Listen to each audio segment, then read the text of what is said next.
কোম্পানিগুলো তো সরকারের একটা কোনো না কোনো লাইসেন্সের মাধ্যমে চলছে।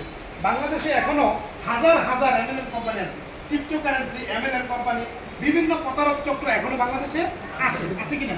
তাহলে সরকার চাইলে আপনারা এই হলরুমে থেকে যদি আপনিও চান যে আপনি একটা এমএলএম কোম্পানি করবেন বা আপনি একটা যে কোনো একটা কোম্পানি করবেন, আপনি ইউনিট পরিষদ থেকে মাত্র 100 টাকা 200 টাকা দিয়ে একটা ট্রেড লাইসেন্স নিয়ে আপনি নিজেও ব্যবসা করতে পারেন কিনা?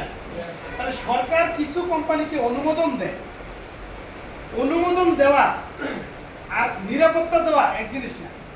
কিছু কোম্পানিকে অনুমোদন দেয়, যেমন এমএলএম কোম্পানি বা আরো অনেক কোম্পানি আছে, কিন্তু কিছু কিছু কোম্পানি সরকার শুধু অনুমোদনই দেয় না, আবার কি করে সেটা নিরাপত্তা নিয়ন্ত্রণ করে। এই নিয়ন্ত্রণ করার জন্য যেমন ব্যাংক, এই ব্যাংকগুলোকে নিয়ন্ত্রণ করার জন্য নিয়ন্ত্রণ সংস্থা হচ্ছে কি বাংলাদেশ ব্যাংক। এই ইন্স্যুরেন্স কোম্পানিগুলোকে অনুমোদন দিচ্ছে, আবার নিয়ন্ত্রণ করার জন্য সংস্থা দিয়ে রাখছে। যেই কোম্পানিগুলো নিয়ন্ত্রণ সংস্থা সরকারিভাবে আছে, এই কোম্পানিতে প্রতারিত হওয়ার কোনো সুযোগ নাই। এখন বলতে পারেন যে আগে যে ইন্স্যুরেন্স মানুষ প্রতারিত হয়েছে, যারা ইন্স্যুরেন্সে আগে প্রতারিত হয়েছে এগুলো হচ্ছে 2010 সালের আগে। 2010 সালের পরে যখন সরকার এই নিয়ন্ত্রণ সংস্থা গঠন করছে, এরপরে যদি কোনো কোম্পানি আপনাদের সাথে প্রতারণা করে থাকে, আপনারা যদি রাইট টাইমে টাকা দিয়ে থাকেন কোম্পানিতে, আপনার টাকা যদি কোম্পানিতে জমা হয়ে থাকে, এই টাকা ওই কোম্পানি দিতে পারবে। আমি বুঝতে পারছি? এটা যেই কোম্পানি হোক, কোনো কোম্পানি এখন বর্তমানে নিয়ন্ত্রণের বাইরে না।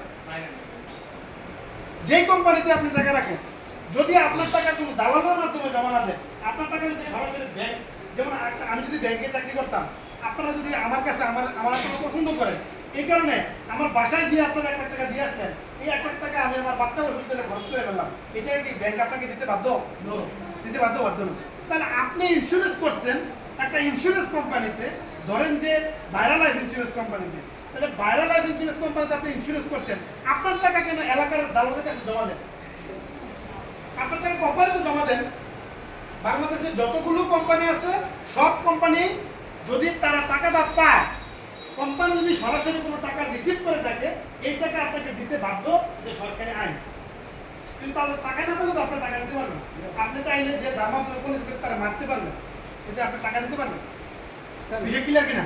প্রশ্ন, জি, আমি ফারিস্টে একটা বিমা আছে, 3 বছর হয়তো আপনি তো জমা দিচ্ছি, কিন্তু এখন পর্যন্ত তাহলে ফারিস্টে হলে ফারিস্টে প্রশ্ন নিয়োগ করে আছে, সরকার নিয়ন্ত্রণ সংস্থা জমা আছে। হয়েছে ঠিক। হ্যাঁ, জমা হইলে আপনি এখানে যাবেন দিলকুশা অফিস, যখন আমাদের অফিস যাবেন পাশাপাশি সারা নিয়ে দিলকুশা সাথে এটার অফিস, ওই অফিসে গিয়ে অভিযোগ দিবেন, অভিযোগ দিলে অটোমেটিকলি আপনার টাকা দিয়ে দিবে।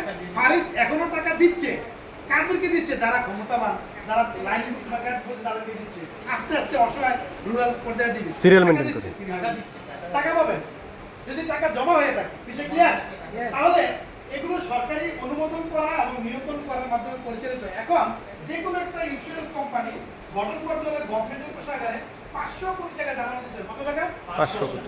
500 কোটি টাকা দিয়ে লাইসেন্স নিয়ে ব্যবসা করতে হয় ইন্স্যুরেন্স কোম্পানি। আর যে কোনো একটা ব্যাংক ওপেন করতে হলে গভর্নমেন্টের কোষাগারে জমা দিতে হয় 400 কোটি টাকা।